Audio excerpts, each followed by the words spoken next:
Olá para todo mundo, a mula madrinha foi a primeira a atravessar o Ribeirão da Farinha e na rabeira dela foi toda a muladeira e depois a boiada. E sem enfrentar nenhuma consumição, a comitiva do Terra Viva DBO na TV ganhou a estrada na direção da Boca do Sertão, juntando mais história para contar aos companheiros e companheiras nesta nossa reunião dos boiadeiros, que agora se inicia com a apresentação da prosa brideira do dia.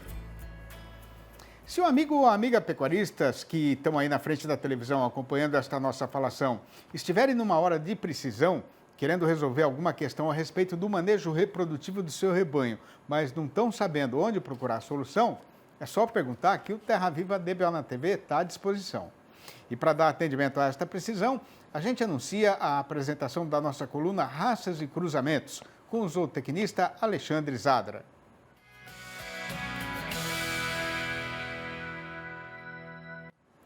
E a pergunta de hoje veio de Vera Cruz do Oeste, no Paraná, e foi mandada pelo Otto Riepenhoff.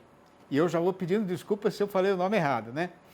Mas o caso é que ele tem lá vacas Tabapuã e Angus e faz um sistema de cruzamento que a gente poderia chamar de trocado ou invertido, inseminando as fêmeas Angus com touro Tabapuã e vice-versa. O que ele está querendo saber é quais seriam as raças mais indicadas para emprenhar as novilhas F1 nascidas na fazenda. Otto, o Zadra analisou, pensou e gravou a seguinte resposta. Acompanhe. Olá, Otto. Boa pergunta. Você que tem essa F1 espetacular, eu considero a rainha da pecuária por seus apanágios, por suas virtudes, já que ela emprenha muito bem, muito cedo, tem muito leite para o bezerro e também você consegue fazer carne macia, carne de qualidade, se você até quiser tirar uma cria dessa fêmea F1 Angus, Tabapuã, Angus ebuína. Então, para a sua região, eu recomendo que você use um Bonsmara, que ele vai fazer um bom trabalho, você vai gerar heterose máxima. A gente lembra que sempre a gente tem que gerar heterose. Quando a gente gera heterose, Otto, a gente tem saúde no gado. Os bezerros são mais saudáveis e eles têm menos diarreia, a gente tem menos mortalidade quando a gente gera choque de sangue. Isso é muito importante. Logicamente, no choque de sangue com adaptabilidade. Então, o Bonsmara, que tem uma certa adaptabilidade, ele cria pelo no inverno e perde pelo no verão, vai muito bem nesse gado seu aí. Se você quiser fazer um animal com mais pelo zero, com pelo zero mesmo, aí eu recomendo aí o Caracu ou o Senepol, que vão fazer animais de menos pelo, mantendo a heterose máxima. Agora, você tem também outras opções, que são os bimestiços. O Canchim ou o Santa Gertrudes vão muito bem nesse gado com biotipo britânico que você tem.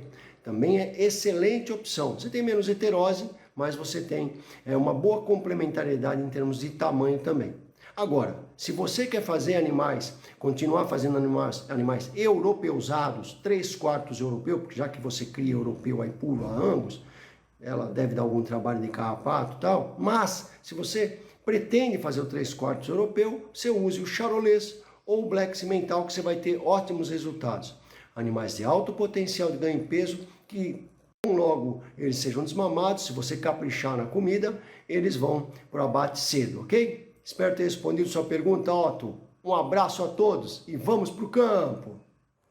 Sem cair nos enleios da vaidade, mas tendo um caderno cheio de moda do qual só foi cantada a metade na roda dos violeiros, os canturinos e dançarinos catireiros pedem licença aos companheiros para fazer um intervalo ligeiro, mas é já que a gente vai voltar para continuar com esse torneio.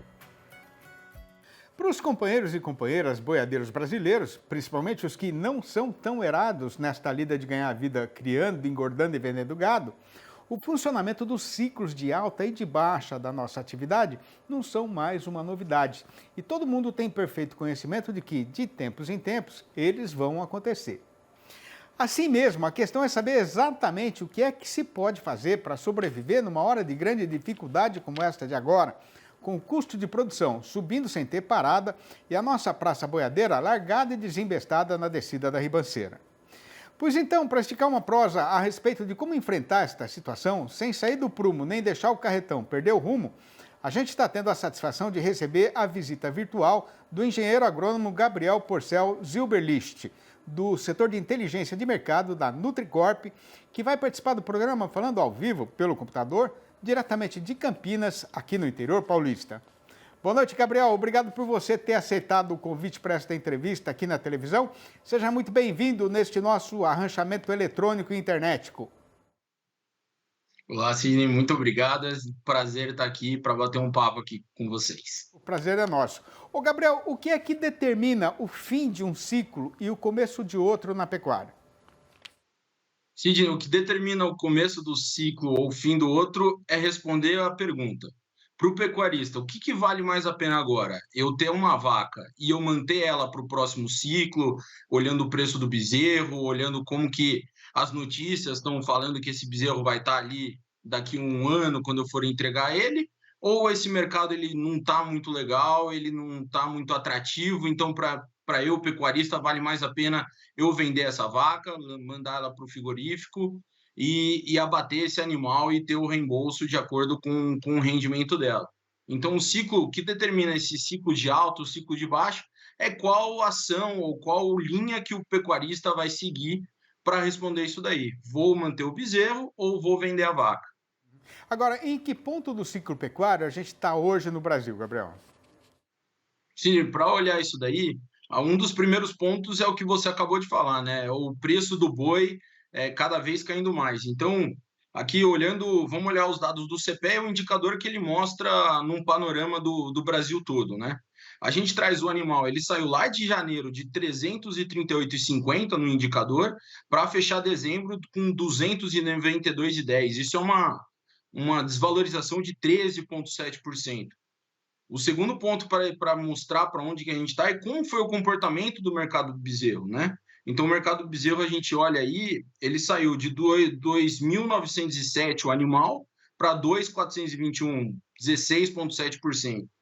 E aí, por último, a gente olha como que foi o abate de vacas, né? Lembrando lá atrás, né? Como se esse pecuarista foi mandar essa vaca para o abate. Então, em 2022, nós abatemos 15% a mais de vacas do que 2021. Então, somando isso, desvalorização do boi gordo, queda do preço do bezerro e maior participação da vaca, a gente fala que a gente está atual no ano de baixa desse ciclo. Agora, considerando que o pecuarista brasileiro começou a segurar fêmeas na fazenda lá em 2019, mais ou menos, né? Dá para saber qual vai ser o comportamento da oferta de boi gordo agora em 2023? Como a gente está trabalhando aí no ciclo de baixa, né, que a gente fala, o que isso quer dizer? Vamos olhar para o lado do comprador, né? O frigorífico, como ele tem os 15% a mais de vacas ofertadas no mercado, ele tem uma maior oferta, então ele fica um pouco mais confortável para cumprir as suas escalas, né? Ele preencher o abate do frigorífico. Então, como que ele consegue trabalhar nisso? Ele tem uma menor pressão de compra, né? E aí ele consegue trabalhar e testar preços menores no mercado. Então, a gente fala que, como o ano 2019, e a gente fala que o ciclo ele dura travado, né? Falam 5 anos, então de 4 anos e meio a 5, o comportamento do preço do boi é de muita atenção para o pecuarista, visto que a gente deve estar aí no meio desse ciclo de baixa. Então, aproveitando isso que você está falando, né, Gabriel, em relação à reposição, até quando vai essa atual fartura de animais no mercado? Na linha da reposição, Sidney, na verdade, o cenário é um pouco, um pouco diferente do que a gente fala do abate, né? Como a gente está tendo cada vez mais ofertas de animais dessas vacas, né? A produção de bezerro ela tende a cair, é o equilíbrio do ciclo, né? Então, aí, na medida oposta, né? Se a gente fala de 4 anos, o ciclo também ele deve se comportar da mesma forma, o pecuarista deve começar a observar, né? A gente já vê uma queda de preço, ele deve observar esse mercado virando, até quando a gente for virando o ciclo de novo, você vai vendo uma restrição dessas vacas, então o preço do bezerro ele para de ser tão bom para o pecuarista, e aí você começa a retornar num aumento de preços na linha do bezerro. Agora, ainda tem muita vaca de descarte para chegar ao mercado nos próximos meses, Gabriel? O cenário para os próximos meses vamos lá, ciclo de baixa, maior oferta de vacas. Mas a gente também tem que entender como que nós estamos agora, né? Então, a gente nunca pode reclamar de chuva, né? Então, se a gente olha no Brasil todo, o regime de chuvas ele veio muito bem travado nesse começo, né, que normalmente era meio espaçado, nesse começo ele veio bem travado. Então aí você pode ter o que a gente fala da safra, né, os animais terminados a pasto, que é a grande maioria da produção de carne no Brasil, ela deve vir ali em torno de março, abril. Então a gente pode ver um pouco esse ciclo ele ser antecipado, né, uma maior oferta agora já nesse começo de ano, mas ele deve começar aí nesse primeiro trimestre, vamos falar assim, no final do primeiro trimestre aí de 2023. Agora, sendo certo que um dia o ciclo vai mudar de novo, né? Quando é que o fazendeiro de cria vai voltar a segurar fêmeas para refazer o seu plantel de vacas parideiras? Voltando naquela primeira pergunta, né? Vale mais a pena eu manter a vaca no ciclo ou eu mandar ela para o abate? Então, a inversão de ciclo vai ser quando o pecuarista, fazendo as contas dele, quanto que está me custando esse bezerro, quanto que me custa manter aqui, vão ser 2 animais, né? Quanto que me custa essa vaca? E a inversão de ciclo vai ser para o pecuarista no momento que a conta dele, que hoje é, opa, vou mandar essa vaca porque o mercado de bezerro está caindo, não está valendo tanta pena. A inversão de ciclo ela vai acontecer naquele período que eu falei lá em cima de 5 anos. Então, só que vale lembrar que ele não é cavado, né? Não é do dia para a noite que o ciclo inverte, ele vai movimentando para uma inversão de ciclo, mas ele vai acontecer quando o pecuarista for fazer a conta e falar, nossa, o mercado de bezerro está tão bom que vale mais a pena manter essa vaca, ela vai me custar mais dinheiro, mas ela vai me produzir um bezerro e aí eu vou conseguir ganhar mais dinheiro com isso. Agora, o invernista brasileiro, né, comprou um bezerro caro para recriar e engordar, mas hoje está vendendo um boi gordo, barato, digamos assim. Como é que o vivente faz para reequilibrar as contas do seu negócio nessa situação? Para esse nosso companheiro, então vamos colocar um cenário hipotético, né? Lá em janeiro, ele estava olhando lá o preço de bezerro 2.900, mas o preço do boi gordo em 3.380. Hoje ele está com esse bezerro comprado, né, nesse valor, só que ele está olhando um preço do boi gordo lá na casa de 292. Vamos colocar o cenário de dezembro também. Então, para esse pecuarista, o cenário vai ser muito difícil mesmo. Ele conseguir repor, ele conseguir recompor essa margem, é difícil. O que ele pode tentar trabalhar, né? Ele pode, duas formas eu enxergo. Ou ele vai dar mais atenção para esse animal, vamos falar assim, tentar trabalhar ele em algum programa para ele conseguir um valor acima do valor de mercado para ele. Isso tentando buscar alguma lucratividade, alguma coisa. Ou na outra ponta, que eu gosto de falar que a pecuária ela não é uma operação de ano ou de ciclo, né? A gente tem que olhar tudo como um todo. Então, como eu falei, ciclo pecuário dura 5 anos. Então, o pecuarista, se ele olhar e conseguir olhar, né, nesse ciclo, putz, quanto que está minha oferta, como que está meu rendimento nesse outro período? Então, talvez ele vai ter um animal com prejuízo, mas agora que a gente está numa inversão, né, que você tem um preço do bezerro caindo, ele pode ter uma reposição, um poder de compra maior e pegar esse prejuízo e transformar num lucro num próximo giro. Muito bom. Bom, questão de ficar de olho no mercado, então, né, Gabriel? A dica É isso básica aí. é essa, né? Uhum. Ô, Gabriel, queria agradecer demais a sua participação aqui no nosso programa. A gente está sempre com a porteira aberta, viu? Quando tiver aí alguma novidade interessante para falar, alguma sacada interessante do mercado, liga aqui para a gente prosear um pouquinho mais. Viu? Muito obrigado, um abraço para você e até a próxima. Muito obrigado, Cine. Um abraço, boa sorte em 2023 para todos nós. Para nós todos. Com a boiada chegada e passada do Espraiadinho, está vencida a primeira metade do caminho para a Feira de Pardinho. E aproveitando o riozinho que vai beirando este trecho da estrada, a gente faz aqui uma parada ligeira para retomar em instantes ali da marchadeira, que terá na sua parte derradeira o comentário a respeito do caso passado no mercado do boi gordo, que tem hoje a seguinte manchete anunciadeira. Depois da derriçada que o comprador fez na praça, descendo o facão na cotação, o fazendeiro cansou de conversa atravessada e agora não está querendo nem escutar falar de negociada de boiada. É só o tempo de um amigo passar a tramela na janela e voltar a se assentar, e é já que o programa vai recomeçar. Estando o gado engordado, o risco de deixar o mestiço parado esperando o preço tem de ser muito bem calculado. E para fazer isso, o caboclo tem de estar preparado e saberizado a respeito do que está se passando no eito. E a nossa função é a de fornecer essa informação para todo mundo que ganha vida na lida de gado, o que vai ser feito agora com a apresentação do noticiário e do comentário sobre o boi gordo e a variação da sua cotação.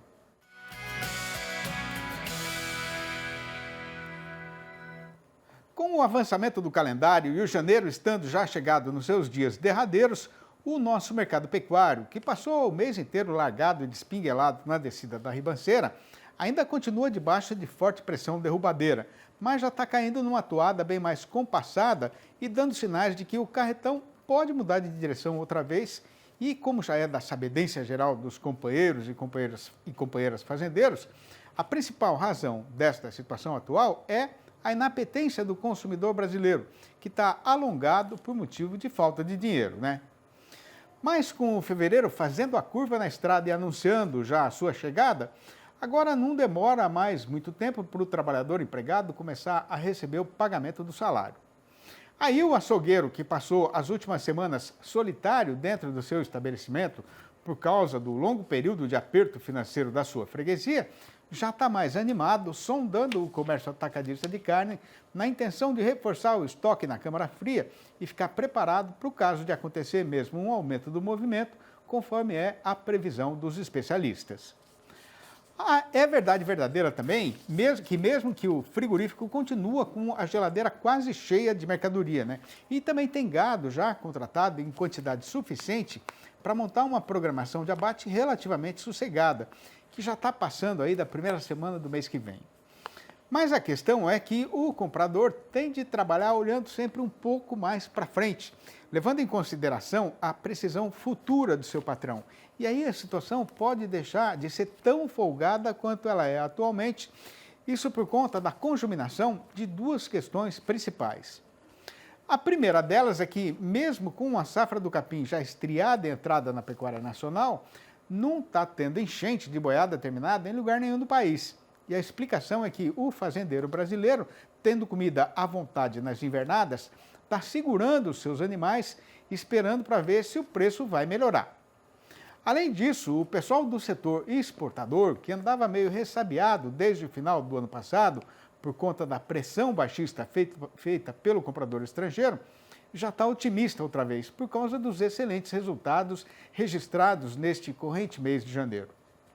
Repare, amiga pecuarista, que do dia 1º até a semana passada foram exportadas 107.090 toneladas de carne in natura, com a média diária dos embarques chegando a 7.140 toneladas.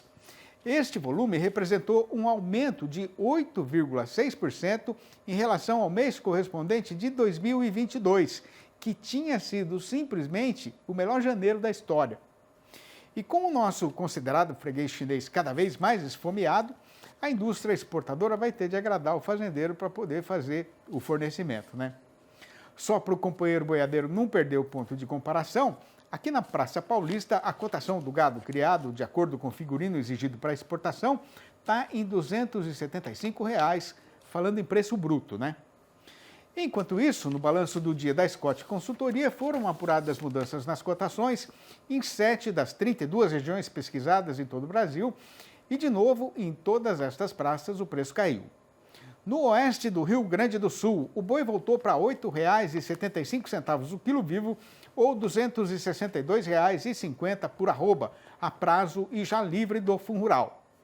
No sul das Minas Gerais, o macho piorou para R$ 256. Neste mesmo trieiro foi o norte mineiro, onde o boi já não vale mais do que R$ 261. Em Paragominas, no Pará, o macho desandou para R$ 246,50. Em Redenção, o dono do frigorífico aceita pagar pelo boi no máximo R$ 226,50. O macho também caiu sozinho no sul do Tocantins para R$ 247. E no norte do estado, o boi foi rebaixado para R$ 230,50. Riscando a viola afinada no toque do cebolão, triscando a espora no chão e dando mote aprumado para a moçada dançar o shot e o rasqueado, os tocadores e os canturinos chegaram primeiro no salão, anunciando o começo da função e chamando os dançarinos. Eles até me convidaram para entrar, mas nessa ocasião eu já estava deixando de ser menino para virar rapaz, e mesmo tendo vontade, para dizer a verdade, esta foi a única vez que eu não quis cantar, porque eu estava com medo de subir lá e desafinar. Esta prosinha rimada que acabou de ser recitada e mais umas 800 outras companheiras dela, nascidas da nossa paixão pela verdadeira cultura sertaneja brasileira, estão ajuntadas e publicadas nos 4 livros da minha série Versinhos de Caipira, que falam das alegrias e tristezas, das proezas na lida e dos prazeres da vida do povo desse mundão do nosso sertão.